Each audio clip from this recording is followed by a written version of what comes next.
It's got to be real. Hey, girl, I could write a book on how you're making me feel. Hey, I know I'll never find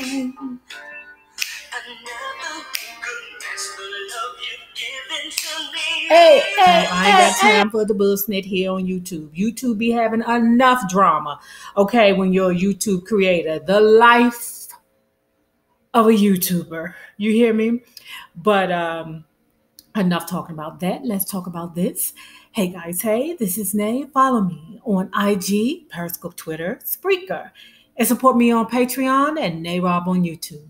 Don't forget to like this video, share this video, comment respectfully, and subscribe. Now, let's talk about the Real Housewives of Potomac. Before we get into it, guys, y'all see I done took it old school, right? You see I got my good lipstick on, which is Crawfish by Wazam Super or Super Scent on Instagram. Y'all know her. She's a Instagram comedian from New Orleans that blossomed. But, she has this red called Crawfish that I'm absolutely in love with.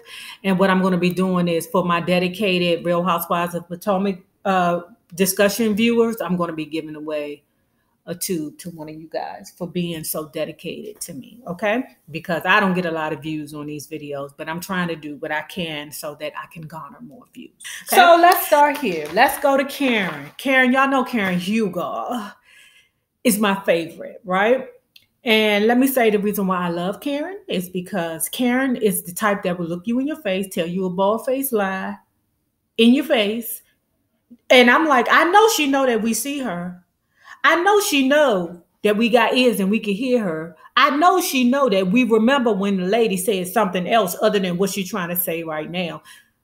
But she doesn't. She's still like, I'm still going to try it. I like Karen because Karen reminds me of me. Karen tries it. You know what I'm saying? Like she's in this thing where she like, F them hussies. You know, I don't care what I said. You hussies ain't, I see you hussies. I see you straight through you hussies. All y'all judging me. And for real, I can release all your tea if you want to, but I'm not going to do it. I will not do it. I will wait until the right time to release all you hussies tea. That's what I would do. Karen's smart. I like the way she plays things, like she's the Nene to me. Like I like the way she stands in her BS. And I like that. Anybody that can look you in your face and tell you a bald-faced lie better than old Dirty Dick from Texas, I like her. Robin is in her feelings because she's like, Karen, are you going to come to my event or are you going to go to Monique's event? Keep in mind, Karen, me and you been knowing each other for a while. I had your back with A, B, C, and D, or I was there for you for A, B, C, and D. And this girl, Monique, she is new. Okay? Karen, lovely Karen, I told y'all, she will stand in your face like old Dirty Dick Ninja from Texas and tell you a bald-faced lie and expect you to believe it, right? Her thing was, my phone was broke. Karen is a terrible liar, by the way. And I think she knows she's a terrible liar because I know she see herself on camera. But, my phone was broke. I didn't mean, I would come. I mean, yay. I said, girl. But, Robin was like, you know what? Don't worry about it. I got you. Check. And what I honestly think it is that I just think that the girls would probably prefer to go to Monique's event, even though it's not actually Monique's event. I think the girls just prefer to go to Monique's event because Monique rubs elbows with wealthier people. That's it. Like, I think that the girls tread lightly with Charisse because Charisse rubs elbows with the right people. So they don't really mess with Charisse like that. The only person that I think that is time enough to mess with Charisse is that daggone Karen Hugo. You know why? Because she don't give a fuck. And this is my thing. Ladies, y'all should know better to know the Bravo scam or the Bravo treachery, okay? Because what happens is they deliberately put these girls in combative situations so that the group has to divide.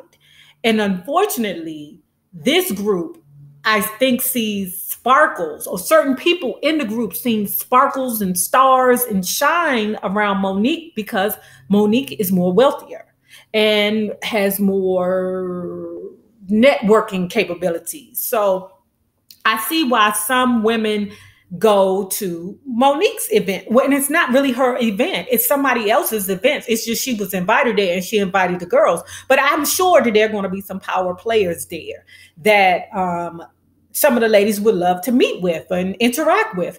Whereas Robin, on the other hand, she doesn't really have the capabilities to meet with or to attract power players at her event, you know? And I just think that some of the ladies chose Monique over Robin. Now, what's her name? Ashley's going. I think Ashley is going because Ashley's not impressed by nothing. Her husband got money, so she ain't worried. She ain't got to do nothing for nobody, nowhere, no how. And plus, I think Ashley's trying to mend her relationship with. I think she's trying to mend her relationship with what's her name, Robin. Right? We know Giselle is going because Giselle doesn't like Monique. Who else is going to be there? Sharice is going over there with the money. Karen is going with the money. Who else is there? It's Monique's event. So who else did I say? And Candace, I can't remember, guys. Put below, who is Candace going with? Candace going with Monique? Probably. No, Candace, I think Candace was going to go with Robin. But let me say this also, what I feel about Robin. I feel a sense of immaturity with Robin. Am I the only person that feel that way? Like I sense like, since you want to be friends with her, you can't be friends with me type thing. You know, like you're going to ride me 100% or don't ride with me at all. And I don't really jive with that. You know what I'm saying? Because everybody's grown. I don't like that kind of, you know, if you want to be friends with her, you can't be friends with me. I don't like that. Now, don't get me wrong. I have friends that I would never put together because I know they heathens. Like I got 2 Judys that are both Cancers named Michelle, and they can't stand each other. So I don't even put them in the same room. Child, I learned that back in 1990. Now, let's you hear me? On to Candace and her mama. I'm going to be honest with you about Candace and her mother. I don't know what to say. Okay, last week I called her Dress Barn. If you guys are not from the DMV, Dress Barn is like a fashion bug, if any of you guys know, or a step above, like a step. It's like a rainbow for the working woman. Okay. And I didn't like her. I'm like, who did her makeup? They didn't do the foundation right. Like when I look at Candace's mother, I don't see money. I don't. I see a woman that is grander in her mind than she actually is, you know? And her mom actually lives down here. But let me tell you why I say that. Outside of the clothes thing, because I'm like, wait a minute, are those naturalizers? Y'all know the naturalizer store. Like, are those naturalizers? Like, you can get those from Marshall's. And I'm like, this woman comes from, she presents herself in such a way that I'm like, wait a minute.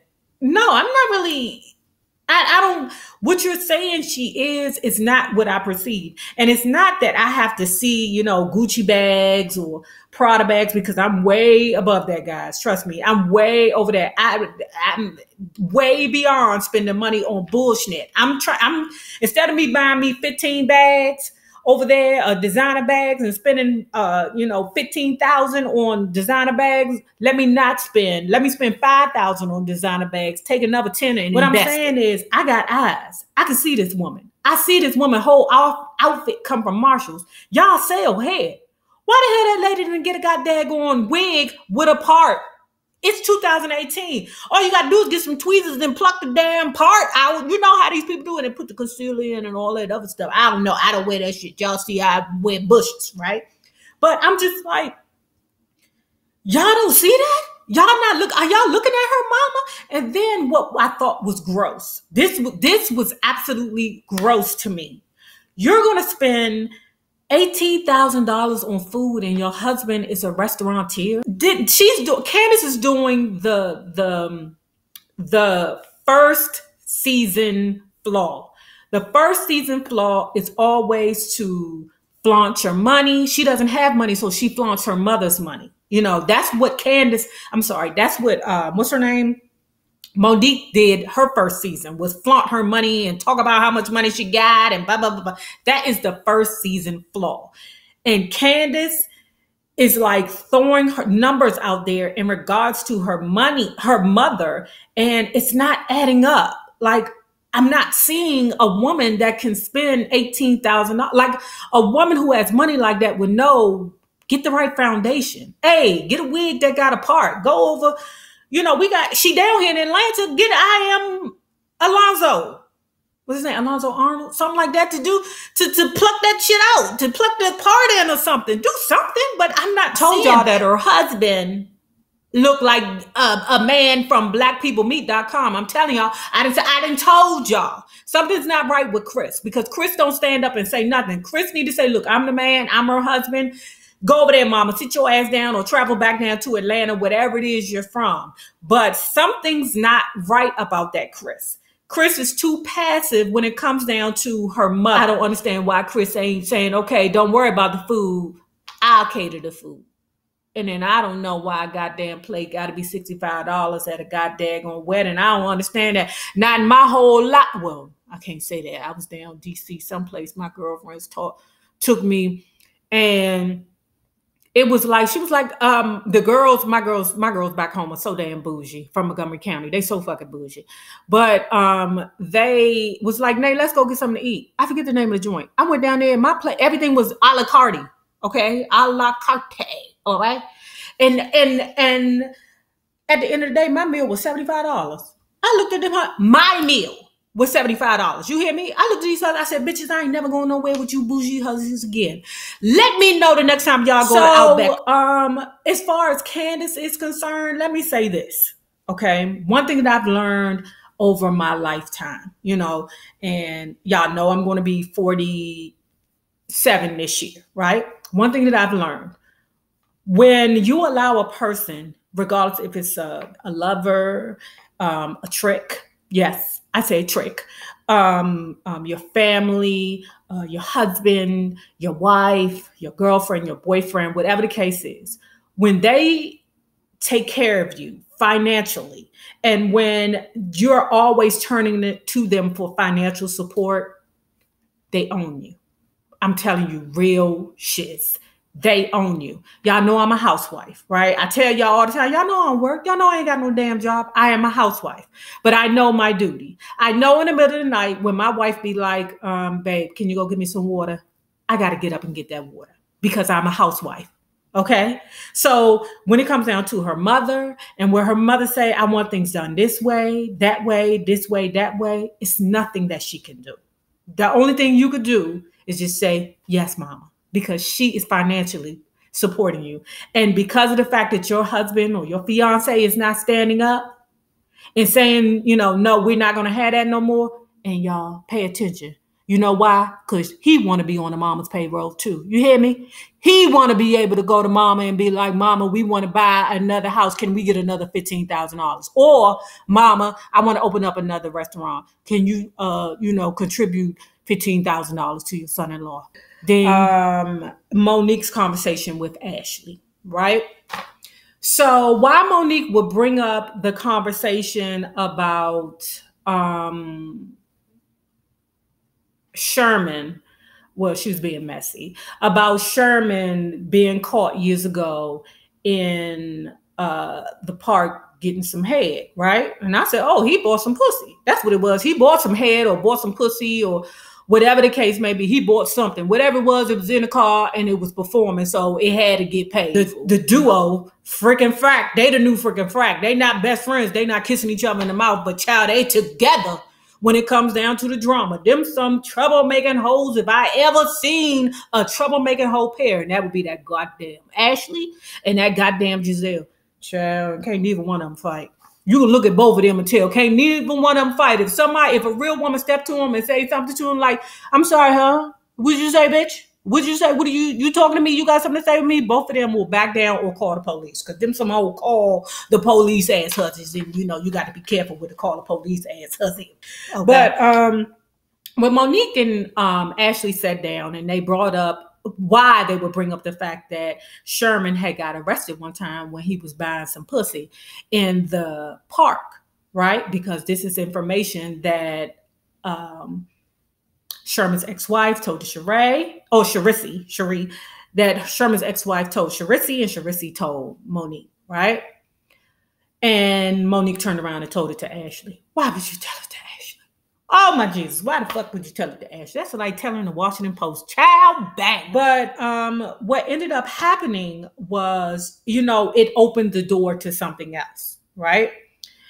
And let me stop right there right quick. Let me talk about Ashley right quick before I segue it into Giselle. Ashley and Michael, Ashley thinks she's smart. Ashley really thinks she's smart, but she's not. You're not as smart as your husband. You think that you got you an old man that's happy to have you. I looked at Michael. Michael is he's in shape. He's very smart. He's not playing no games with that girl, Ashley.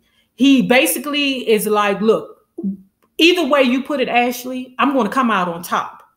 And what's going to happen is I may be here with you playing this Real Housewives of Potomac game with you, but guess what? What you won't do is get me saying anything dumb on camera. I'm not going to play these games with you on camera. So Michael's very smart, even though the news said that his ass was over there in Australia or Britain or somewhere like that, with some man doing something somewhere. Giselle, right? Giselle's in her feelings because she feels like Sherman just left her high and dry, right? I said this before. I don't understand why she's so upset over a man that she was dealing with for a year and a half. Forgive me, guys. That's not enough time. And especially since I'm older and I'm wiser and I've been through some things. Like, you come out of a relationship with Pastor Jamal Bryant, who is indeed one of the dirtiest dicks in the United States of America. We know this because it's out there. Child, me having my ex being one of the second most dirtiest dicks to come out of Texas. But, we're not going to talk about that. But I would think after that experience that you would know better. You know what I'm saying? And I've always said, make new mistakes. Don't make the same mistakes, because the same thing is going to happen to you. And ladies, sometimes we put an energy in the universe that we attract certain people. And it's up to us to change that energy so that we can attract a more positive person into our life, right? Because you was dealing with Pastor Jamal Bryant, that dirty dick. So then now you're getting another dirty dick that has a history of buying pussy, that has an arrest in his life for buying pussy. And I'm sure that may not be the only time that something like that has happened. I believe that Sherman has something to hide when it comes down to his past and things like that. Trust me. So you're showing me that you're radiating an energy to pull in a dirty dick. And that's what I feel. And Sherman, you being on Real Housewives of Potomac, he don't have time for people to be digging up his skeletons and all the dirty dick shits that he's done. So that's what I believe the situation is with her. Again, it's only been a year and a half. You truly don't know a mother sucker till you actually live with him. I'm telling you. You could be dating for somebody for a year, 2 years old, and they could have squirrels tied up in the shed in the back. You never really know what you're dealing with. So for her to be it's been a year and a half. I would look at girls actually, like being as though I've been through so much and I'm the age that I am. I see things. I'm able to acknowledge bullshit when I see it. And I'm not, I can't, at this age, I can't be the victim anymore. I just can't be. I see things. I know things now. I think Giselle rushed it. I think Giselle, she just seems like the kind of person that forces a man into something. Like me, guys, let me know, put it below. Hey, look, I'm not sure if I would allow somebody to meet my kids until like maybe a year. I would be that mother that would be sneaking the man in after dark when the kids go to sleep and hurry up, get the fuck out of my house. The kid's about to wake up.